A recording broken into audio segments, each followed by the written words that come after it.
David Brewster here again with another 3 for All, and this is 3 Joe Walsh Licks from 1972. And Joe Walsh is one of my favorite guitarists, and I know I stated that in some recent episodes here on this channel, but it's true. I've really admired and followed Joe Walsh ever since I was a teenager, and I was hopelessly, trying to play like Eddie Van Halen and Steve Vai and some of these people. But then when I heard Joe, it was like, well, wait, even though it's not easy to play, but I thought, well, wait, I can play stuff that sounds like that. And I would hear all this crazy tapping and shredding, and I couldn't quite, figure that out at that time. And of course, I'm a big shred fan. I grew up, listening to Van Halen and Malmsteen and all these groups, and I'm a big prog fan. But really at the core, I really love blues and blues rock, and Jeff Beck and Billy Gibbons, and I just recently did Ace Frehley.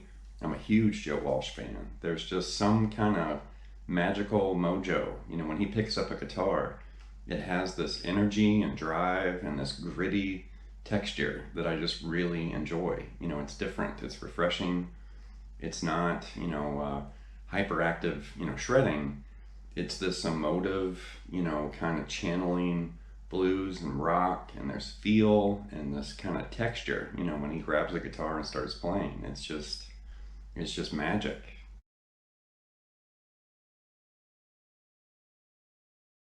As far as my admiration and respect for Joe Walsh, I do like the Eagles, but I'm not really talking about the Eagles. And I think most people, when they think of Joe Walsh, if they're a certain age or maybe they're just not really aware of his music and legacy, the Eagles are fine, Life in the Fast Lane and all that stuff, that's great.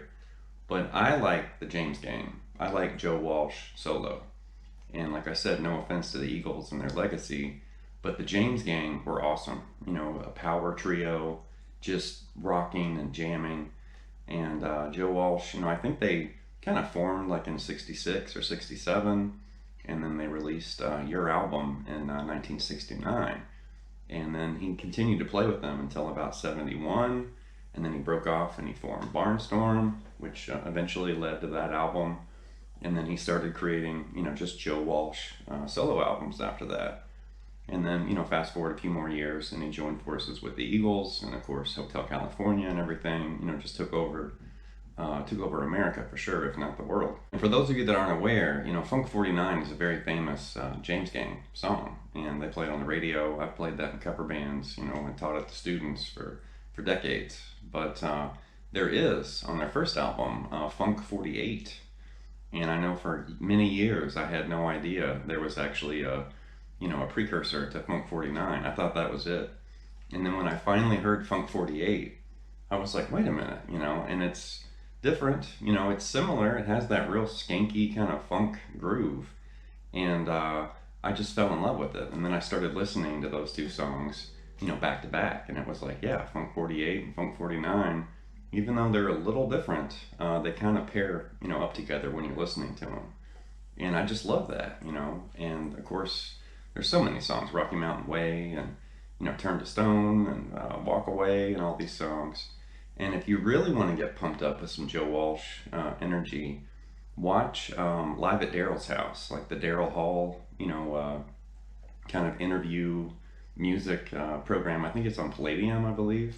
And Joe Walsh appeared on an episode like in 2012. And not only do I like hearing Joe Walsh play, I like hearing him speak. He has a very interesting voice, and he tells these really funny stories. And, obviously a lot of it from the late 60s and through the 70s, and it was just crazy chaos back then. But he has some great stories, and he's a good storyteller. And his voice is kind of quirky, as is, his guitar style and his guitar playing. And there's just something about him, where he's like this cool, uncle or grandfather kind of figure, where it's like, yeah, Joe Walsh is just cool.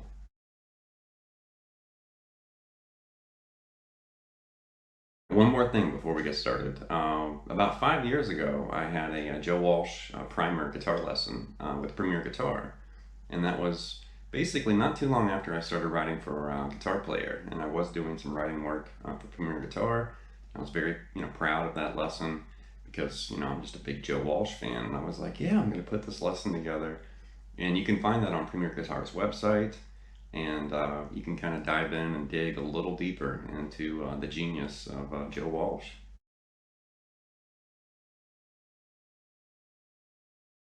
The licks from this lesson actually came from a TV appearance. I believe it was in Germany in 1972. And Barnstorm, which was the group that Joe Walsh formed after he left the James Gang, Turn to Stone actually appears on the Barnstorm album. But, after that album, he kind of just got rid of the Barnstorm name and just went as Joe Walsh.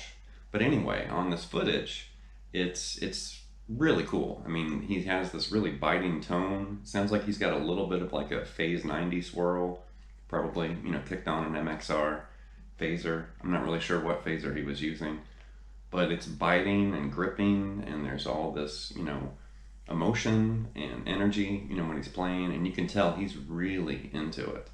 And this lesson definitely is going to give you some insight into playing that way. All right, the first lick actually takes place right at the beginning of this footage of Turn to Stone. And it has this, kind of extended intro, and even in the middle of the song, Joe takes a solo and kind of, the band drops out, and he just starts, jamming somewhere in the middle. So it's Turn to Stone, but they kind of beefed it up and vamped it out a little bit. And that's one thing about this lesson. You're really going to pick up some expressive, bending and vibrato techniques. And if that's something you want to focus on, then this is totally the lesson for you. And it looks and sounds like this.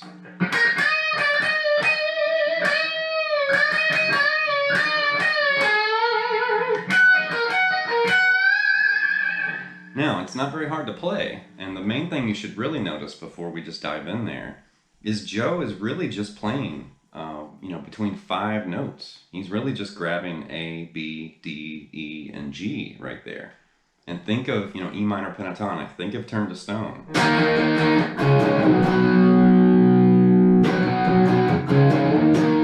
It's just that kind of circle or cycle progression, E, D, C, C, D, E. And so he's playing out of the box right there. But keep in mind, there's so much happening with the bends and the phrasing and the articulation that you don't really notice. He's only playing, technically 5 different notes, but he's bending and weaving between those notes in a very intelligent musical way.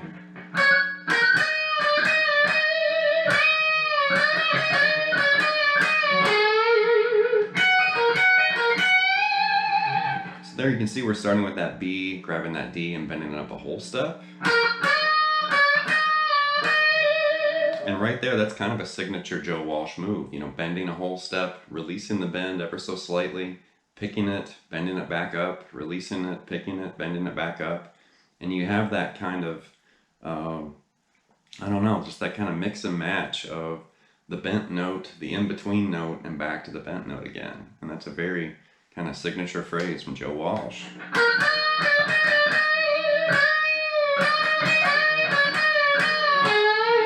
And you can see there he's basically manipulating that bend and creating all these different tonalities and sounds just from bending that string.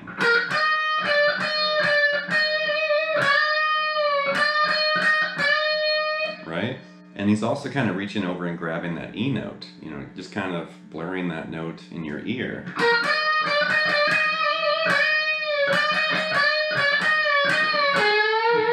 And then right there he grabs that A and bends that up a whole step.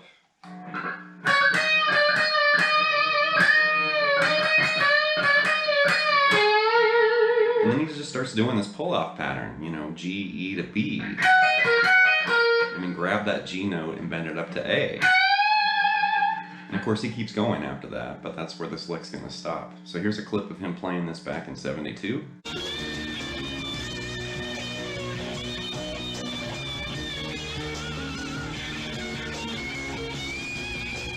The next lick doesn't have any bending in it, but it's just this kind of unique melodic phrase, and it doesn't appear on the studio recording of Turn to Stone. I think it's just something he added to this live performance.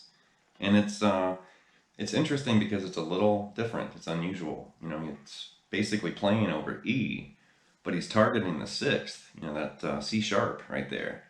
And it just kind of creates this, kind of energy or this different sound right in the middle of the solo.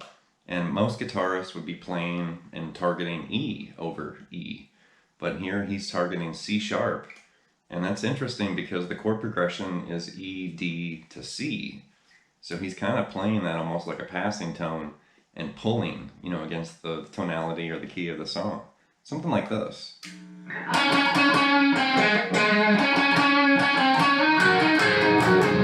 And there you can see we're just kind of grabbing this D as that C sharp. It ends on that A note. And there he slides up into E and then grabs those double stops right there.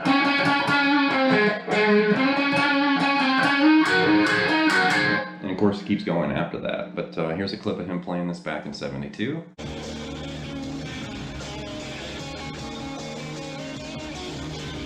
The next lick is actually this crazy bending lick, as I've nicknamed it. And I've caught, Jimmy Page and Ace Frehley, and there's tons of guitarists that have actually played this lick. And here's Joe, playing a very, common bending figure. And honestly, when I was younger and I was working on bending, I used to practice this as a warm-up or an exercise. And if bending is something that you're wanting to strengthen and kind of focus on, I would recommend, playing this lick too. And just play with it, and obviously there's a million variations of this lick. I mean, you can listen to Hendrix and Clapton and start fishing around through some Skinner and stuff like that, and you'll find tons of variations of this kind of idea. But Joe starts it really slow, and this is when the band kind of drops off, and he's just playing the solo by himself. But he starts kind of slow, and he builds it, and then he just starts playing it really fast. And then he ends with this huge 2-whole step bend, which that's up in like David Gilmour territory. But something like this.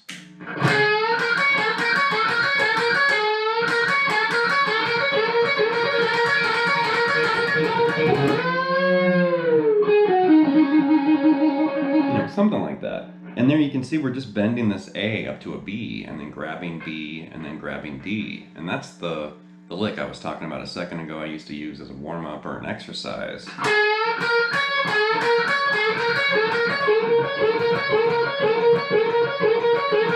And you can just loop that forever, until you get sick of it. And you could also play that with your third index and pinky instead of middle index and third. Instead of this, you could also play it this way. Either way, I'd practice them both ways. But then Joe, he's playing it slow in the start.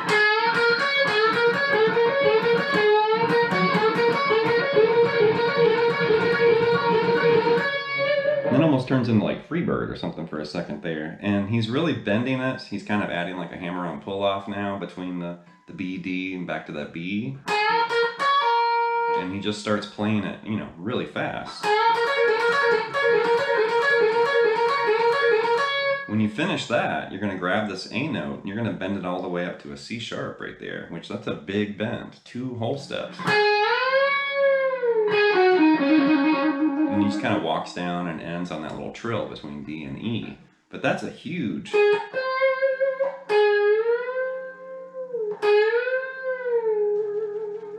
It's a huge bend, so be careful. You might break a string, or, if you're not used to bending like that, that's a very tricky bend.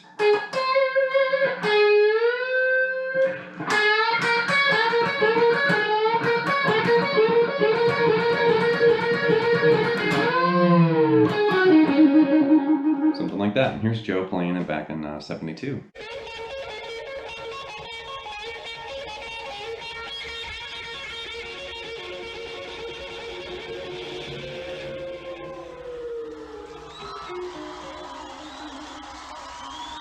This is just kind of an extra lick, and I'm going to show you the Joe Walsh lick. And this appears in tons of his music, whether it's the James Gang, his solo material, the Eagles. You can catch him playing this everywhere. Life in the Fast Lane. There's a whole bunch of songs that feature this. And I did mention this in the Premier Guitar lesson I was talking about earlier that I did, about 5 years ago, surrounding, Joe Walsh. And I'm going to show it to you in one position that's really high, and this is actually going to appear in the next lick that we're going to look at. But we're going to learn it, in a really high position, a lower position, and then even lower, because you can move this around in different keys and different pitches and, different places on the fretboard. Something like this. And there you can see we're basically bending the 19th fret there on the B string up, kind of up a whole step. And then we're walking up chromatically right there, right? And there's A sharp, and B. And then we're targeting that E at the end right there. You can think of that over the key of E. But the important thing there is really dig in and pick hard. It's a biting, accented, phrase. Now let's move it down a little bit lower. Let's start there on the 15th fret now. Grab that D note and do the same thing. Move it even lower. Go down to the 10th fret there on that A. Very common and stinging kind of a bending blues rock lick. Another good variation of that lives right here on the G, and we're going to add an extra chromatic note, something like this. And that's kind of out of the box right there. And we can also refinger that and play it on the B and the high E like this. And once again, make sure you dig in. You really want to bite and kind of clip those notes as you're playing them. And clip, I mean, you want to make the meter, if you were looking at a recording meter, you want that to kind of dangerously get close to clipping or distorting, because you really are digging in and picking really hard. Pick it really hard. Here's a bonus lick from the solo, and just a moment ago when I taught the Joe Walsh lick, I kind of revealed or hinted that there was something coming up next. And I normally don't do that on 3 for All. And I realize this is 3 for All, and I'm turning this into a 5 or 6 for All, but I don't care. I mean, Joe Walsh is one of my favorite players, so I'm just loading you up, with a bunch of cool Joe Walsh licks. And this mix and match idea is interesting because he's kind of throwing out some of his signature licks and tricks, and it's all wrapped up, in one idea. Something like this.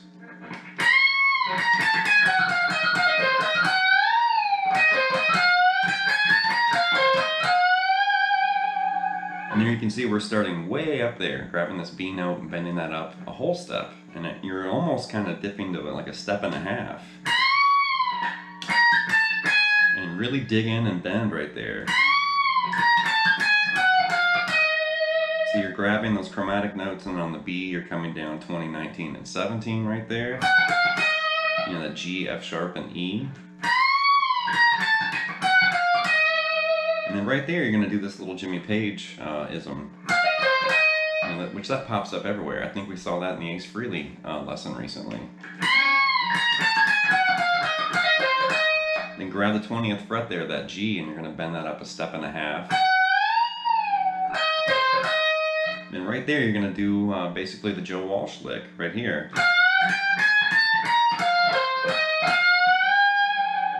So one more time, kind of slow.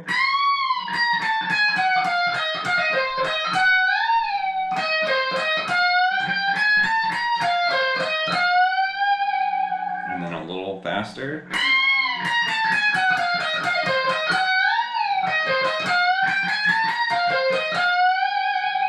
And here's a clip of Joe playing that back in 1972.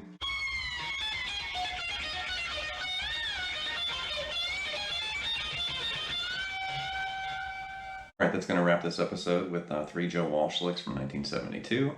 And like I've mentioned, numerous times already, I'm definitely, huge Joe Walsh fan. There's just something really, I don't know, there's just something that I just can't resist when I hear him play, classic songs or more recent songs too. And he has a lot of music, if you look at the James Gang solo material, the Eagles, and collaborations and guest appearances and stuff like that. He's everywhere, and definitely influenced, tons and tons of guitarists. So there's just something, very musical and very human about Joe Walsh, and I just lap it up like a dog, where it's like, yeah, give me more of that, because it just feels good. It sounds good, feels good, kind of grabs you in a certain way, and you can't help but just turn it up and really, rock out, or just listen to it, or grab your guitar and try to figure it out, because it's grabbing, it's attention getting, it bites, and it's accented and everything when he plays and he picks and bends, and really exciting player. So leave some feedback and some comments. Please subscribe to Late Night Lessons, and I'll be back before you know it with more content and material. Thank you.